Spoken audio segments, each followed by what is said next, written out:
हरे कृष्णा। अभी आवाज आ रहा है? जी प्रभु। ओके। तो हम श्रीमद् भगवद गीता से चर्चा कर रहे हैं, तो एक बार हम दोबारा से उसके जो प्रमुख श्लोक हैं उसकी सीरीज शुरू करते हैं। आज हम चर्चा करेंगे भगवद गीता चैप्टर 1 श्लोका 10।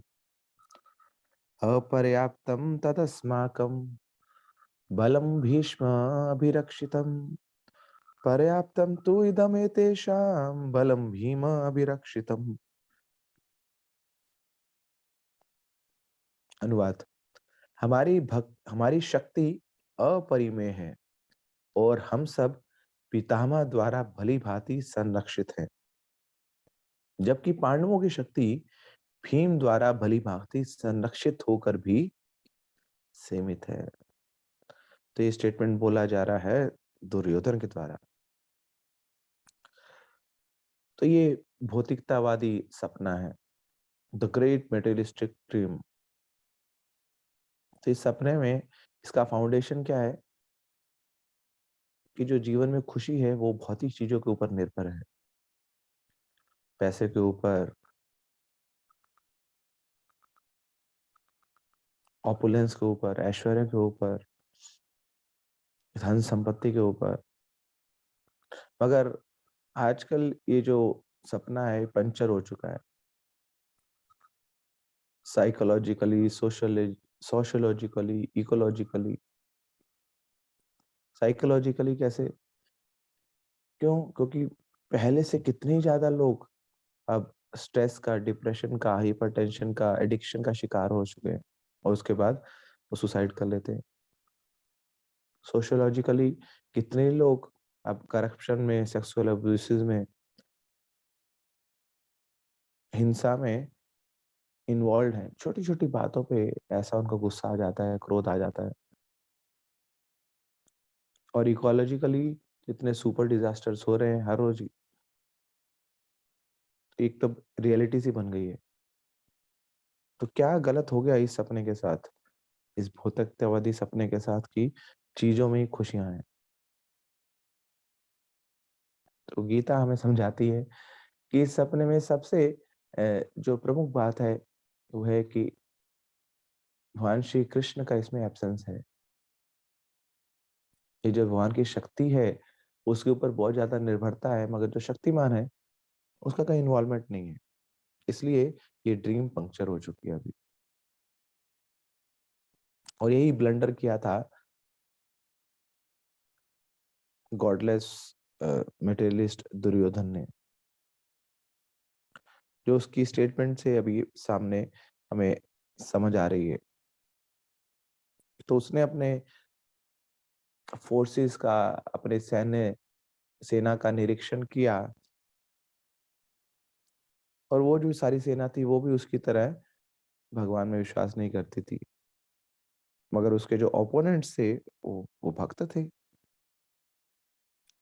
तो उसने, दुर्योधन ने अपनी विजय का सपना देखा based on his superior forces, कि मेरे पास तो 18 अक्षौहिणी सेना है, मगर दूसरी तरफ क्या है? कुछ नहीं है। तो उसने वो जो कृष्णा फैक्टर है उसको निगलेक्ट कर दिया, और उसी के ही बड़े भयंकर परिणाम उसको सहन करने पड़े।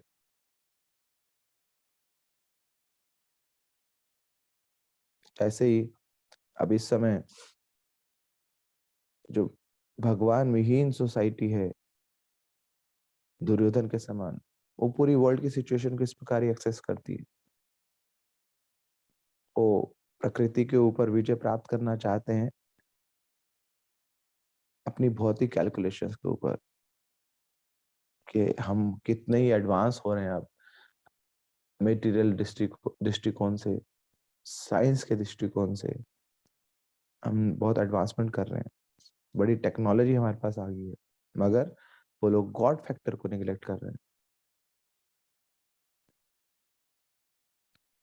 तो पूरी ह्यूमैनिटी बहुत आकर्षित हो गई इस मेटेरियलिस्ट प्लेटफॉर्म से, जिसमें साइंटिफिक मेडिकल एडवांसमेंट हो रहा है, और धीरे धीरे भगवान के साथ अपना संबंध हम छोड़ते चले गए।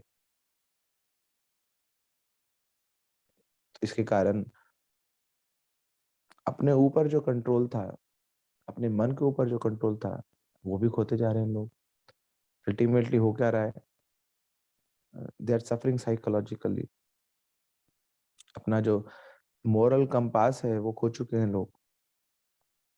सोशियोलॉजिकली बहुत पीड़ा उठा रहे हैं।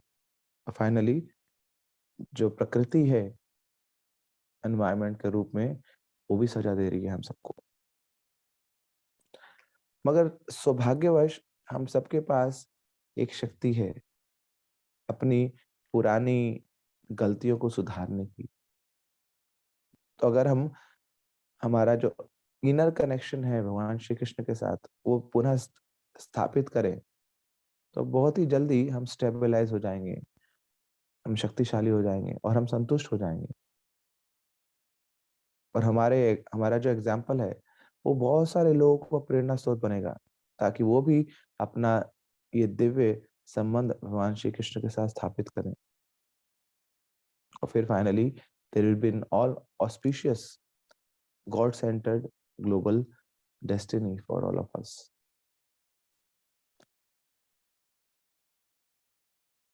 तो ये लूप होल है उस मेटेरियलिस्टिक ड्रीम में कि मेरे पास बहुत शक्ति है, मेरे पास बहुत पैसा है, मेरे पास बहुत ऐश्वर्य है। हाँ, आपके पास बहुत कुछ है मगर आपके पास कृष्ण नहीं है। ये हम भूल जाते हैं बार बार। अगर कृष्ण है, यत्र योगेश्वरा कृष्ण तत्र पार्थ धनुर्धरा तत्र श्री विजयो भूति धुआ नीति मतिर्ममा। कि जहां पे भगवान श्री कृष्ण है वहां पर तो विजय निश्चित है। तो जिसने कृष्ण का सहारा लिया है, जो जो कृष्ण की साइड पे आया है, उसको भगवान ने संरक्षण दिया है, उसको भगवान ने अपना माना है। That is the most important factor in victory over this material nature. तो हम भी हमेशा ये याद रखें और अपना संबंध भगवान श्री कृष्ण के साथ और प्रगाढ़ बनाने के लिए तत्पर रहें। जितना ज्यादा वो संबंध होगा, उतना ज्यादा माया हमें प्रताड़ित नहीं कर पाएगी, वो घबराएगी। तो फिर हमारी जो हमारी ड्रीम होगी, जो हमारा सपना होगा, वो भी इस भौतिक संसार से ऊपर ऊपर उठने का होगा। अभी जो भी सपने हैं वो इस भौतिक संसार में रहने के लिए, इस भौतिक संसार में रह के यहाँ पे एडवांस करने के लिए, वो सब धूमिल हो जाएंगे। क्यों? क्योंकि उसमें कहीं कृष्ण नहीं है। जैसे ही भगवान श्री कृष्ण को अपने जीवन में हमने बिठाया, तो भगवान स्वतः ही हमें अपने पास बुलाने के लिए वो प्रयासरत है। तो फिर हमारे अंदर वो ऐसे विचार डालेंगे कि भौतिक संसार रहने की जगह नहीं है, यहाँ से निकलना है हमें। तो उसके लिए हम प्रयास करेंगे। हरे कृष्णा। श्रीमद् भगवद्गीता की जय। श्रील प्रभुपाद की जय। हम सभी वैष्णव भक्तों के चरण कमलों की वंदना करते हैं, जो कल्पतरु के समान हमारी इच्छाओं को पूर्ण करने में समर्थ है, पतित आत्माओं के प्रति दयालु है, करुणा के सागर है।